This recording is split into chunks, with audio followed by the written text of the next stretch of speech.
माँ बाप की आन हूँ मैं, घर घर की शान हूँ मैं। चुनौतियों भरे इस समाज में उम्मीद से भरी छोटी सी मुस्कान हूँ मैं हूँ सतनाम कौर और मैं हूँ राज सिंह वर्मा। हम आपका स्वागत करते हैं इस नए प्रोग्राम जिसका नाम है मुस्कान।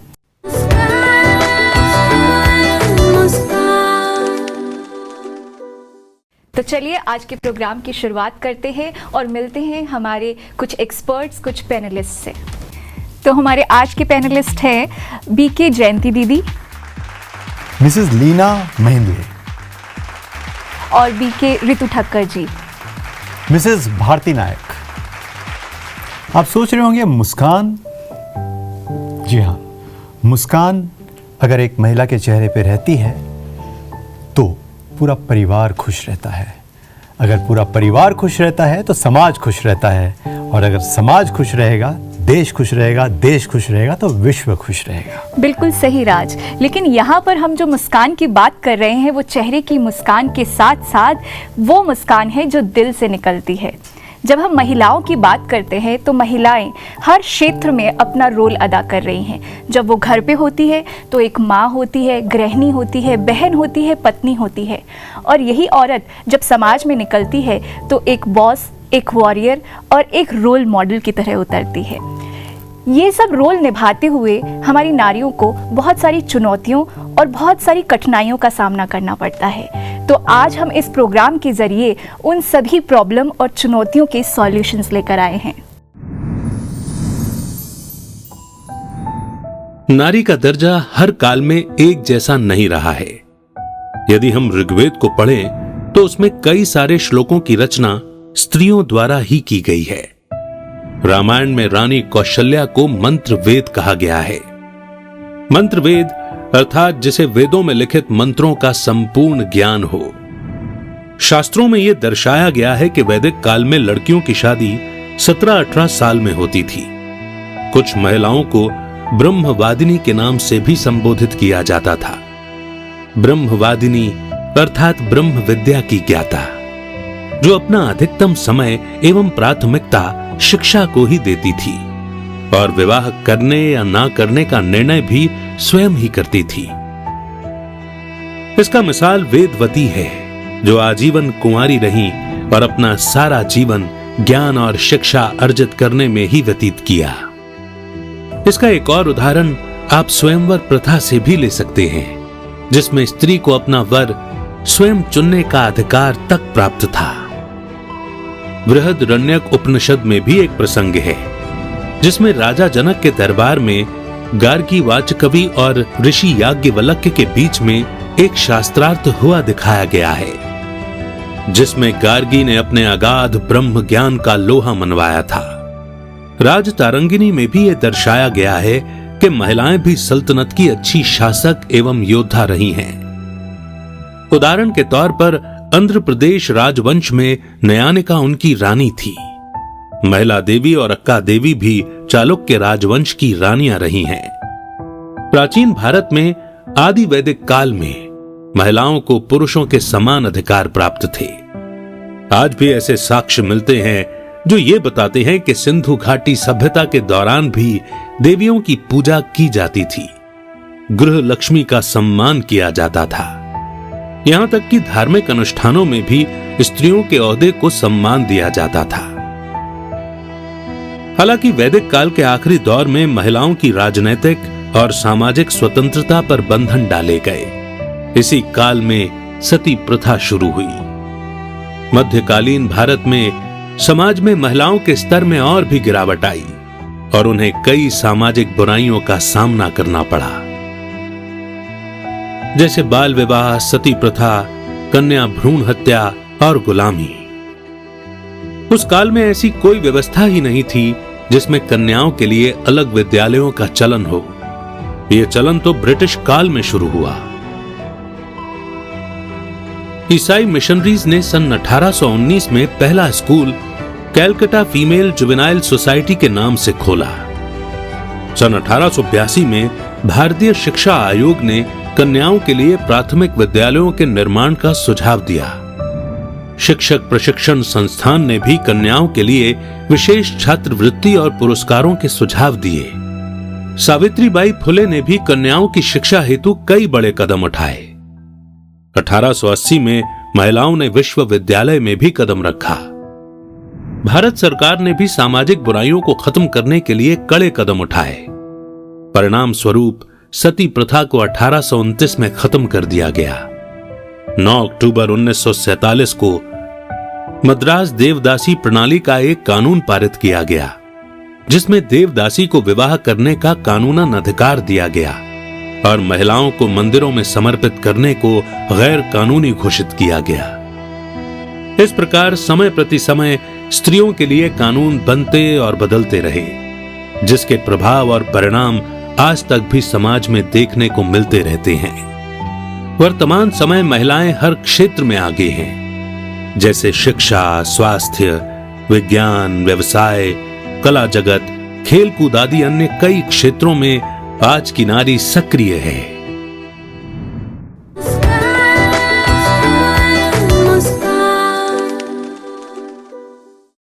तो दीदी, अभी हमने एक डॉक्यूमेंट्री देखी जिसमें हमने देखा कि एक समय था जब विमेन वर ऑलरेडी एम्पावर्ड, फिर अचानक कुछ ऐसा आ गया। तो एक लाइन मेरे जहन में आई है कि हमसे सिर्फ इतनी भूल हुई है कि हम भूल गए हैं। कहीं ना कहीं ऐसा मुझे लगा। From your point of view, from your experience, I'm sure you must have worked in different areas.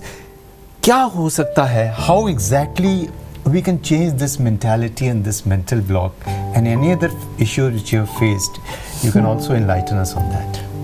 तो वो जानने से पहले मैं चाहती हूँ कि हमारे सिस्टर की लाइफ के बारे में थोड़ा सा हम जान लेते हैं।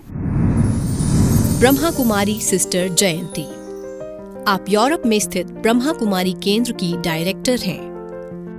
यूनाइटेड नेशंस जिनेवा में आप ब्रह्मा कुमारीज की प्रतिनिधि हैं। पिछले 50 वर्षों से आप एक स्पिरिचुअल लीडर और टीचर हैं। न्यायपूर्ण और शांतिपूर्ण विश्व के निर्माण के लिए स्पिरिचुअल ऑर्गेनाइजेशंस में आपका सहयोग सराहनीय है। आपने बहुत से पॉलिटिशियंस, साइंटिस्ट्स, इकोनॉमिस्ट्स और बिजनेस लीडर्स को आध्यात्मिक मूल्यों से परिचित करवाया है। हमारी धरती माँ के संरक्षण हेतु आपने बहुत योगदान दिया है और सन 2009 से आप COP क्लाइमेट चेंज कॉन्फ्रेंसेस की प्रेजेंटर रही हैं।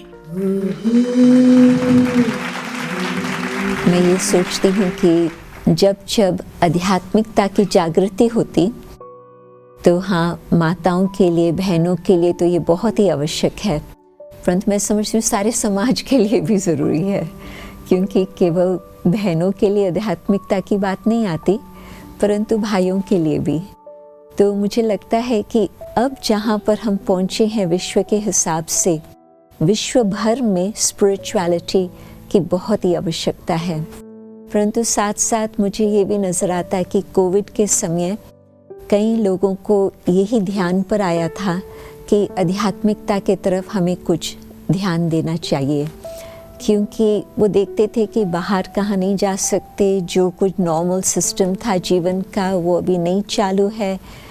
तो 2 सब्जेक्ट्स गूगल में बहुत लोगों ने तलाश की। एक तो गॉड, नहीं तो गॉड के बारे में इतना लोग प्रश्न नहीं पूछते हैं। माँ बाप ने कुछ सिखाया, स्कूल में जो कुछ पढ़ा बस उस अनुसार ही चलते हैं। परंतु ये जो 2 वर्ष बीते हैं पैंडेमिक के, उसमें लोगों ने भगवान के प्रति खोज की है, घर बैठे ही, परंतु गूगल पर सोचते थे कुछ हमें जवाब मिले। और दूसरा उन्होंने ये खोज की है प्रेयर। तो उसी से ही हमें पता चलता कि कईयों के मन में ये भावना आई है कि अंदर का हम कुछ झांक के देखें, क्योंकि बाहर तो सब दरवाजे बंद थे। तो अंदर की यात्रा के लिए कुछ एक नई खोज शुरू हो गई है। तो मुझे लगता है कि ये प्रोग्राम भी बिल्कुल राइट टाइम पर है, जबकि हम उन्हों को ये बता सकते हैं कि जिस प्रकार से संबंध होना चाहिए बहनों का भाइयों के साथ, चाहे एक घर में चाहे विश्व भर के हिसाब से, उसकी मिसिंग है। और उसका कारण ये है कि हम अपने आप को भी भूल गए हैं, उस परम पिता परमात्मा को भी भूल चुके हैं, तो आपसी जो संबंध होना चाहिए, चाहे बहनों का बहनों के साथ, चाहे बहनों का भाइयों के साथ, उसका ठीक रीति से बैलेंस नहीं हो पा रहा। और उसमें जबकि पेट्रियार्कल सोसाइटी 2500 वर्षों से चालू हो चुकी है, तो उसमें फिर माताओं को बहुत करके एक सेकेंडरी सिटीजन के रूप में देखा गया है। और वैसे तो मेरा जन्म भारत में हुआ था, परंतु मेरी पढ़ाई और पालना सारी विदेश में ही रही है, माँ बाप वहाँ ही रहते थे। तो मैंने देखा कि हाँ, कुछ हद तक इंग्लैंड की बात मैं कहेंगी, इंग्लैंड में कुछ माताओं को स्टडी के लिए अलाउ है, परंतु जिस घड़ी जॉब की बात आती है, प्रोफेशन की बात आती है, उसमें जो हाई लेवल है वहाँ पर माताओं को आना संभव ही नहीं होता वो दरवाज़ा ही बंद हो जाता। तो मुझे लगता है कि मैं अपने पास्ट को याद करती हूँ कि मेरा संबंध मेरे बाप के साथ ऐसे था जो हम आपस में बातचीत कर सकते थे, लेन देन कर सकते थे, which was later I understood it was unusual परंतु वो मेरी बात सुनते थे, मेरे प्रश्नों को सुनते थे, फिर मुझे उसका उत्तर भी देते थे अपनी तरफ से, और मैं कुछ कहती थी तो वो भी मान लेते थे, समझते थे। परंतु उन्हों की भी बुद्धि में ये था कि आप अकेला भविष्य कैसे बिताएंगे, आपको ज़रूर कोई साथी चाहिए, तो उसमें आप अपना जीवन का अभी ही कुछ जल्दी में फैसला करें। तो जिस घड़ी मुझे आध्यात्मिकता की जागृति आई, तो मुझे ये लगा कि सचमुच ये जो बैरियर आता कि मैं फीमेल हूँ, it's the biggest barrier of all. तो उसमें जब मुझे ये रियलिटी का पता चला कि मैं आत्मा हूँ, और आत्मा के अंदर, और भारत में हम पुनर्जन्म को मानते हैं, तो हमारी फिलॉसफी अनुसार, हमारी अंडरस्टैंडिंग अनुसार जितने भी हमने जन्म लिए हैं उसमें आधा हमने स्त्री का चोला लिया है, आधा हमने पुरुष का चोला लिया है। और जिस घर में हम जन्म लेते हैं या जिस चोले में हम जन्म लेते हैं, कुछ पूर्व का कुछ हिसाब किताब भी होता है जिस कारण से अभी ये हमें चोला मिला है। परंतु आत्मा के अंदर सर्व प्रकार की कलाएं हैं। ऐसे नहीं है कि कंपैशन एंड काइंडनेस सिर्फ माताएं के पास ही है, मैंने कंपैशन एंड काइंडनेस भाइयों में भी देखा है। या ये हम कहें कि ईगो एंड एंगर सिर्फ भाइयों में है, बहनों में नहीं है, दैट्स नॉट ट्रू। तो आप देख सकते हैं कि आत्मा के अंदर there's a balance of feminine and masculine energies and qualities। फिर हाँ, अपनी पालना के अनुसार जिस तरह से उन संस्कारों को हम इनकरेज करते हैं, एनवायरनमेंट बना करके पालना देते हैं, उस अनुसार वो संस्कार प्रकट होते हैं। परंतु आध्यात्मिकता की शक्ति ऐसी है जिससे एक तो हम बाउंड्रीज को नहीं स्वीकार करते हैं। You can't do this, you mustn't do this, you don't take that for granted, you're able to rise above it। और उसमें भी फिर साथ साथ ये भी हम देखते हैं कि जो अच्छे संस्कार हैं माताओं के, उन्हों का हम अधिक से अधिक इमर्ज करें, और जो हमारे कुछ गलत संस्कार हैं माताओं के, जैसे कि अटैचमेंट, पोजेसिवनेस, ये बहुत ही ज़्यादा मात्रा में माताओं में ही होता है, भाइयों में भी है, but you see it more in women. और भाइयों के अंदर भी जो करेज है, डिटर्मिनेशन है, कुछ हम करके दिखाएं, वो भी माताओं के अंदर है ज़रूर, but we can encourage that, we can enhance that, उसको हम और भी आगे बढ़ा सकते हैं। परंतु सबसे अधिक बात ये मैं कहेंगी कि जब हमें आत्म स्मृति आती कि मैं हूँ आत्मा, मैं यहाँ हाथ लगाती क्योंकि आत्मा का निवास स्थान प्रकृति के बीच में है, और जब मैं आत्मा हूँ तो मेरा संबंध है परम आत्मा के साथ, जिसको हम माता पिता कहते हैं। और हम तो मानते हैं कि जो निराकार है शिव परमात्मा, उसी को ही हम माता पिता दोनों रूप से देख सकते हैं, मान सकते हैं।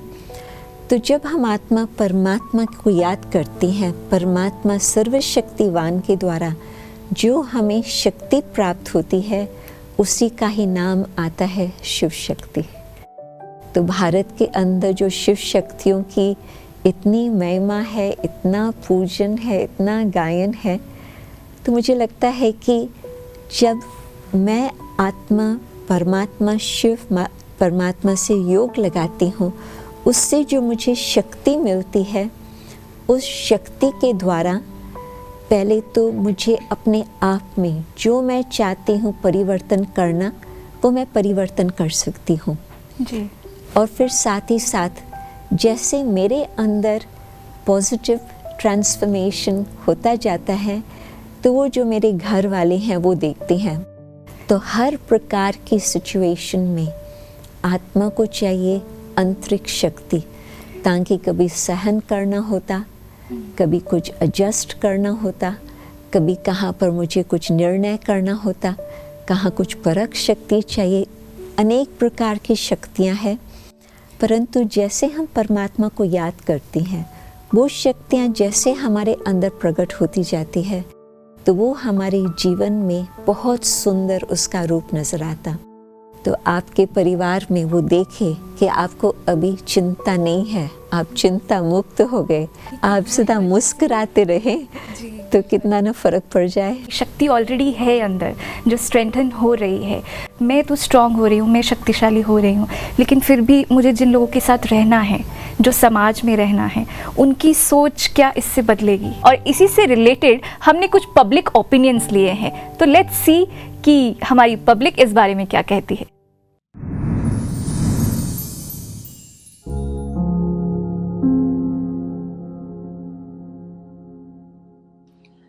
मेरा नाम अंकिता अरोड़ा है। मैं भ्रूण हत्या के कुछ पहलुओं पर रोशनी डालना चाहती हूँ। आज हर क्षेत्र में बेटियां सबसे आगे हैं, फिर भी छोटी सोच के चलते बेटियों को समाज में क्यों नहीं स्वीकारा जाता। वही बेटियां जो पुरुषों को जन्म देती है, उन्हीं की ही भ्रूण हत्या कर दी जाती है। क्यों? मंदिरों में देवियों की पूजा की जाती है, फिर उन्हीं देवियों जैसी बेटियों को क्यों नहीं समाज में स्वीकारा जाता, क्यों उनकी हत्या कर दी जाती है। Women are usually tagged as physically and emotionally weak in our society. We have experienced it in our daily life कि अगर कोई लड़कों का ग्रुप कोई गेम खेल रहा हो, उसमें उनके साथ कोई लड़की जाकर के खेलना चाहे, so then they'll say कि नहीं, लड़कियों को मत खिलाओ, उन्हें चोट लग जाएगी तो रो देंगी। या फिर in work places if there is a physical task, then they'll say कि लड़कियों को physical task मत दो, रात लग जाएगी, तभी वो लोग वो काम नहीं कर पाएंगी। So because of these reasons, women are not getting equal opportunities in their life. एक रॉन्ग नोशन है कि जो जल्दी रो देता है और इवन जो रो देता है उन्हें लोग इमोशनली वीक कह देते हैं, but that is wrong because I am also emotional, but sorry I am not emotionally week.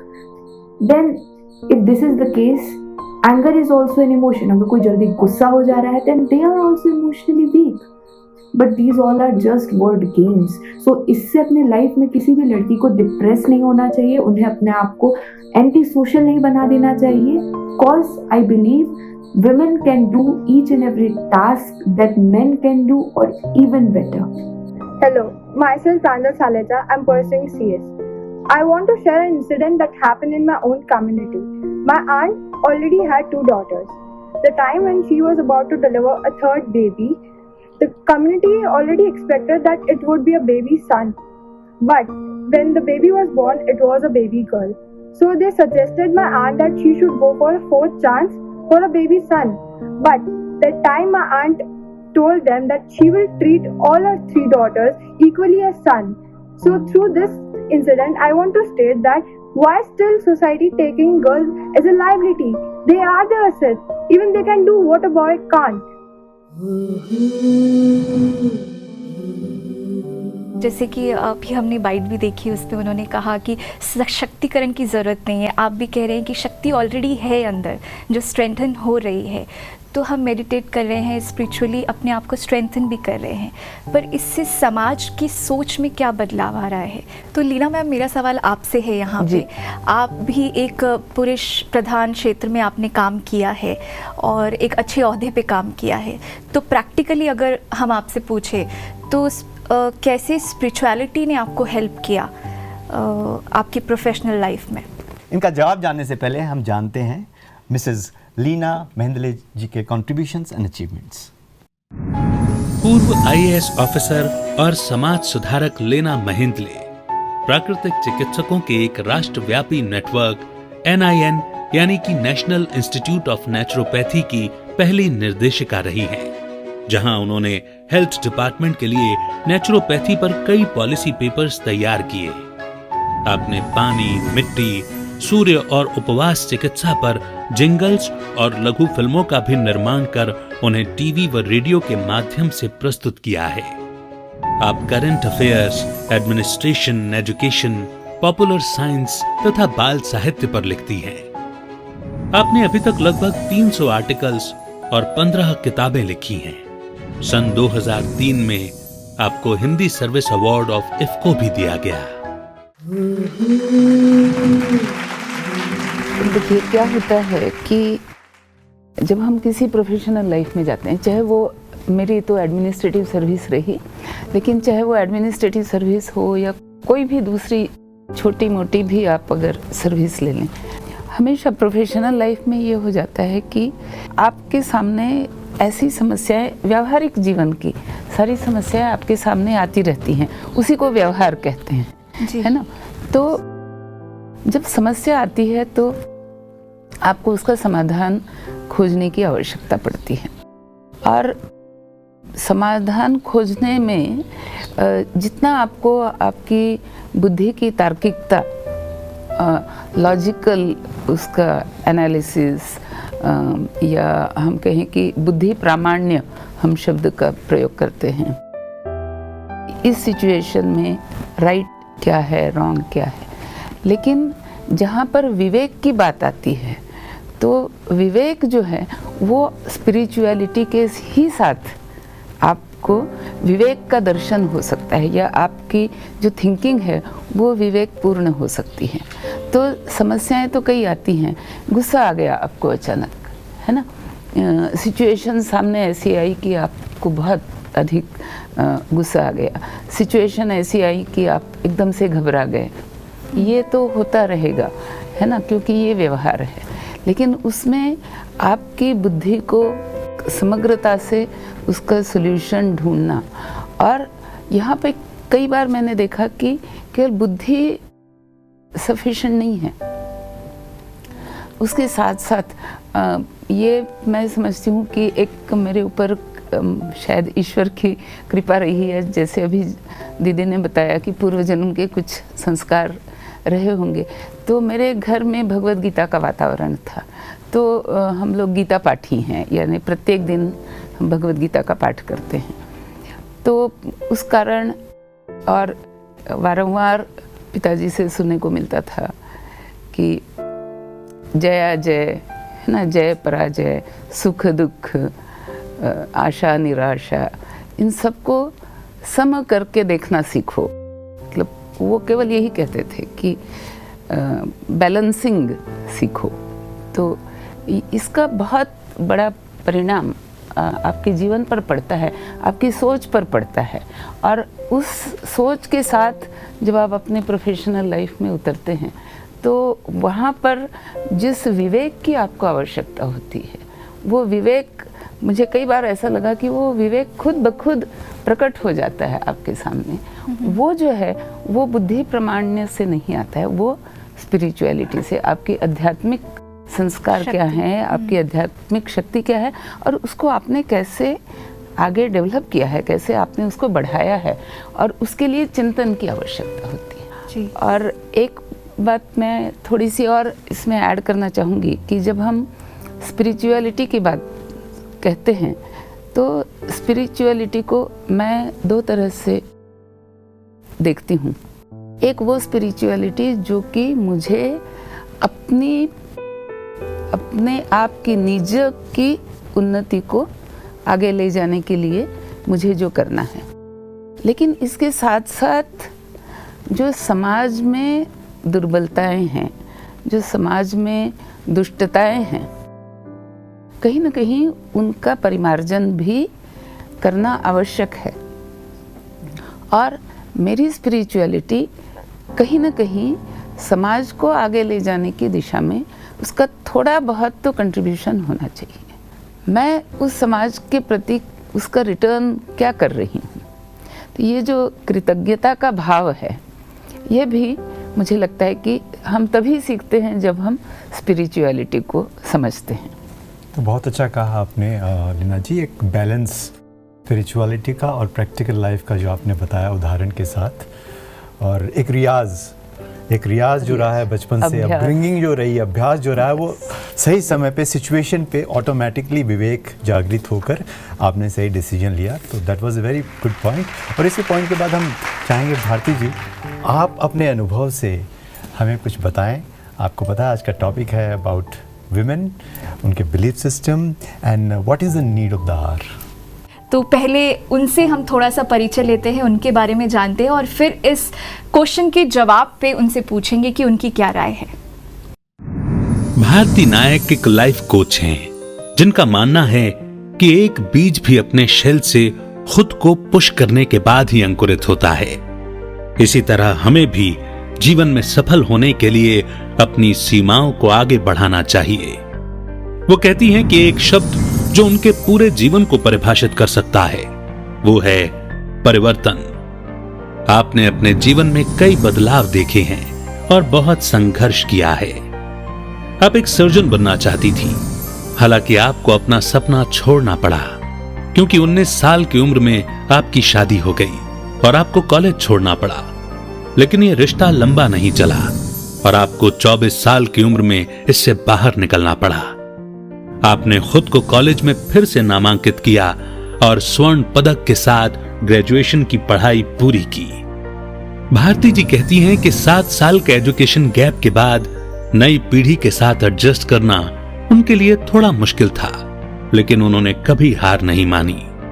आपने human development and families studies में पोस्ट ग्रेजुएशन भी कंप्लीट किया। आप एक प्रोक्रेस्टिनेशन ब्रेक थ्रू स्ट्रेटेजिस्ट और लाइफ कोच हैं। आपने कई देशों की यात्रा की है और पिछले 17 वर्षों से इस क्षेत्र में हैं। I believe that when you say what is the essence of a woman, the very essence of a woman is that you acknowledge, you accept that you are a woman. You have that light within you. You are that, वो शक्ति है हम में. So if you ask me, do we need to be empowered? We don't need empowerment.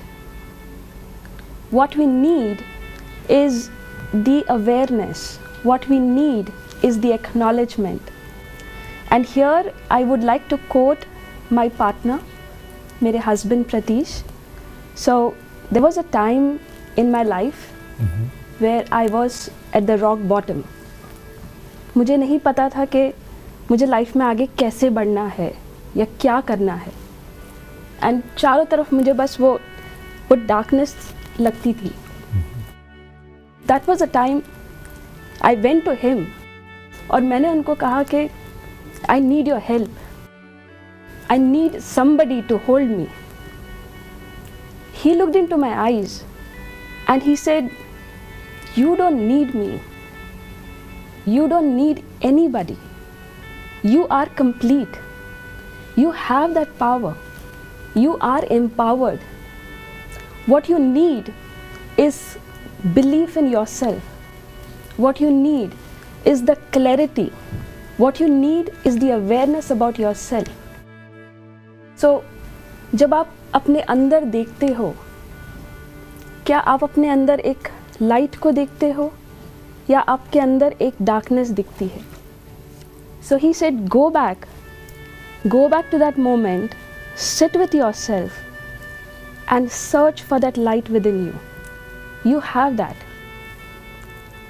And since then it became my mission to impart that light to everybody through my work, through whatever talks that I give, through whatever contribution that I can give to people, to women around, and that's what I started doing. So when I look at women, when they say we are helpless, we don't know what to do, I look at them and I say, all you need is that awareness, and you go and face the world.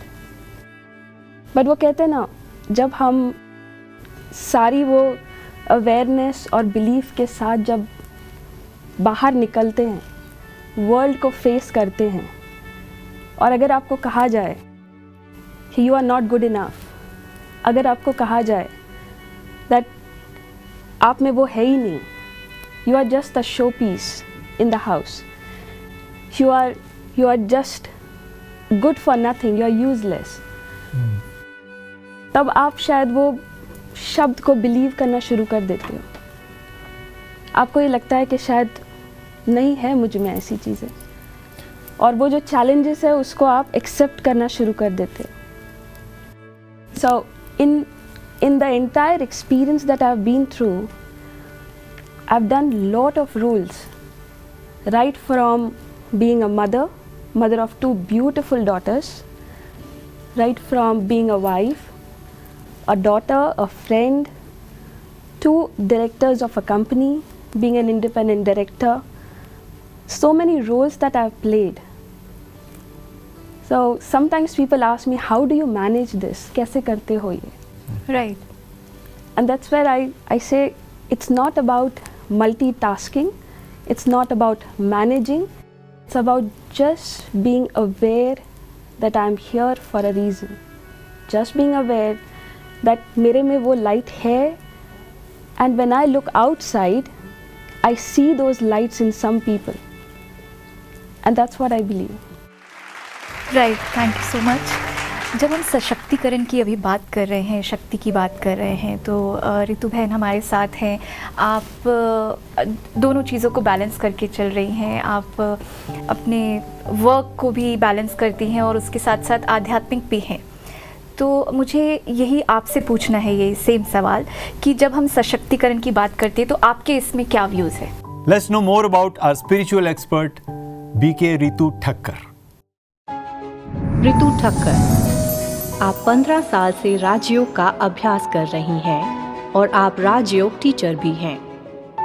आपने बहुत से प्रतिष्ठित संस्थानों में lecture भी दिया है, जिनमें Rajasthan atomic power station, bank of America, L&T, ICICI, Pidilite industries, city bank, Reliance industries limited जैसी कई प्रमुख कंपनीज के नाम शामिल हैं.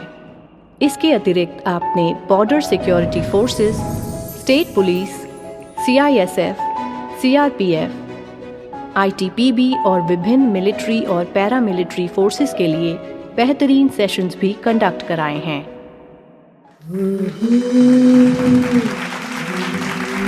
So it's a wonderful conversation that's going on. यहाँ पे just bring out a aspect, जैसे आपने कहा ना कि ये सशक्तिकरण, और जैसे मैम ने कहा कि moving from empowerment to awareness. Right. So now what is that awareness and how do we bring about that awareness? It's a very important question that I think every woman needs to ask themselves. अब वो कैसे करें? So जैसे एक मोती है और मोती के अराउंड एक there is a cover around it, right? सो कहीं ना कहीं ये जो सारे बिलीफ सिस्टम्स हम बात कर रहे हैं जिनको हमें चेंज करना है, so we are working at a different level in isolation. अगर हम फैमिली के माइंडसेट को चेंज कर रहे हैं, हम देखते हैं कहीं ना कहीं सोसाइटी आ जाती है, नहीं आपकी तो बेटी है, we don't need to bring about change, आपको कोई और उनको आगे बढ़ाने की ज़रूरत नहीं है. सो हम एक एक लेयर पे काम कर रहे हैं इन आइसोलेशन. वेयरएज जो अवेयरनेस जिसकी हम बात कर रहे हैं, it's beyond that. Now what is that awareness? एक layer, which is the most important layer, is that the women herself, the person herself needs to kind of create that sense of awareness, which is, अब जैसे हम daily routine में देखते हैं, a woman expects कि कोई हमारे लिए दरवाज़ा खोल दे, कोई हमारा लगेज में हेल्प कर दे. क्यों? बिकॉज हम सोचते हैं okay may be at a physical level the capacity of the physical body may be a little less. But there is a situation which I was just looking at some days back, जहाँ पे a mother and a child was in a car, they met with an accident, और उस माँ ने अपने बच्चे को उस गाड़ी से बाहर निकालने के लिए पूरी की पूरी गाड़ी को उठा लिया. Now here the awareness that we are talking about is, can we move beyond the capacity of the body and look at the mind, the soul, which is so much more powerful. Right. So it's when we need to bring from, empowerment, we need to shift from empowerment to awareness. It's that awareness of the soul which is very, very powerful. So instead of working on different aspects in isolation, कि family के mindset को change करें या society के mindset को change करें, वो हम भले करें. It has added a lot of value. जहाँ हम देखते हैं कि transition हुआ है. There has been change. Educated women have increased. The number of women at leadership positions have increased. वो सारा हुआ है. But output अभी भी क्यों उस level तक नहीं है? Possibly the reason is हमने output को change किया. We are working on the output bit. We haven't worked on the input, which is the awareness of the women herself, saying that I am much more than what this physical body is. मतलब हमारे खुद के ही जो belief system है, पहले हमें वो change करने पड़ेंगे. And you will realize जब हम ये करते हैं, we are going beyond what is the capacity of the body. Because if you look at a man and a woman, वो empowerment का issue आ ही क्यों रहा है? Because we are seeing there is a man and there is a woman and they are different in their physical capacity of the body, the strength, the courage, all of that. But जब we kind of just move beyond that. And we bring about that essence of who I am, which is the soul. तो उस capacity को हम बहुत, we can really excel in every sphere. Like, the balancing of the masculine and feminine qualities and the energies. When we actually create that awareness that I am a soul. And soul is so much powerful. And powerful beyond the capacity of the body. पहले तो I as an individual, I as a woman, bring about that awareness for myself, and when I do that you will see the environment for me. So अगर मैं change होती हूँ, because that confidence inside will change. Yeah, absolutely, sister. And what happens is, let's say I have brought about that change. So does the world change? I don't know. Does my world change? Definitely. That is important actually. चूँकि आप काफ़ी training दे चुके हैं spiritual training centres में, plus sisters ने भी काफ़ी काम किया है, तो हम ऐसा क्या कर सकते हैं so that we can also reach out to them, also reach out to other spaces where such services are required. And so would you like to share something just to sum it up as a takeaway for people who are watching it? कहीं ना कहीं दो aspects निकल के आ रहे हैं. एक है जो हमारे अंदर शक्तियां हैं, हम उसको लेकर अवेयर हो जाएं, हम उसके प्रति जागृत हो जाएं, और दूसरा फिर उसे एक्शन में लाएं. सो अगर मैं एक वुमेन की बात करती हूँ तो अपने लिए वो ये सोचे कि जो शक्तियाँ हैं, सपोज़ मैं अपनी लिमिटेशंस में आ जाती हूँ, saying that I can't do this, मैं अपने से पूछूँ क्यों नहीं, व्हाई नॉट, वो पूछूँ और फिर उस शक्ति को रियलाइज़ करूँ I can do it, and then putting it into action. जितना हम सब मिलके अपने लिए we bring out that strength, we put it into action, हम देखेंगे कहीं ना कहीं उसका रिपल इफेक्ट, जैसे हमने पहले भी एपिसोड में डिस्कस किया, वो रिपल इफेक्ट हम सोसाइटी में देखेंगे. But it has to start with me, myself. Can I bring about that shift in the way I look at myself, which is I am beyond the physical capacity of the body. I am that powerful being जिसमें बहुत सारी शक्तियाँ हैं, जो life की हर situation में can bring me out, can empower. जैसे रिस्ट्रिक्टेड है विमेन, कहीं रिस्ट्रिक्टेड है, सबसे पहले तो ये बिलीव कि मैं इन रिस्ट्रिक्शंस को I can break it and I can move beyond. When I will have that belief, I will have that courage, I can put across my point maybe to the family, to the society, saying that नहीं, मुझे ये नहीं करना है, this is what I want to do. With that conviction. But वो conviction कब आएगा? जब मुझ में वो आत्मविश्वास होगा, आत्मा का विश्वास, मेरा अपने पर विश्वास, वो जब लोग देखेंगे, that will have a lot of impact. So emerging those powers that the soul already has and then putting it into action. Right. तो यहाँ पे मुझे लगता है कि सबसे पहले एज अ फीमेल मुझे लगता है खुद ही मुझे जागरूक होने की ज़रूरत है, भले ही वो मेरे अधिकार से रिलेटेड हो या फिर मेरी इनर पावर से, इनर स्ट्रेंथ से रिलेटेड हो, क्योंकि जब इनर स्ट्रेंथ होगी तो मैं सिचुएशंस को पावरफुली फेस कर पाऊंगी, as ma'am said. We hope this program finally encourages and empowers women in the right direction so that they can make the whole universe a beautiful स्वर्ग। और सबके चेहरे पे प्यारी सी मुस्कान भी लेकर आए इस प्रोग्राम के जरिए। फिर मिलेंगे अगले प्रोग्राम में। ओम शांति। ओम शांति।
जग की पहचान है।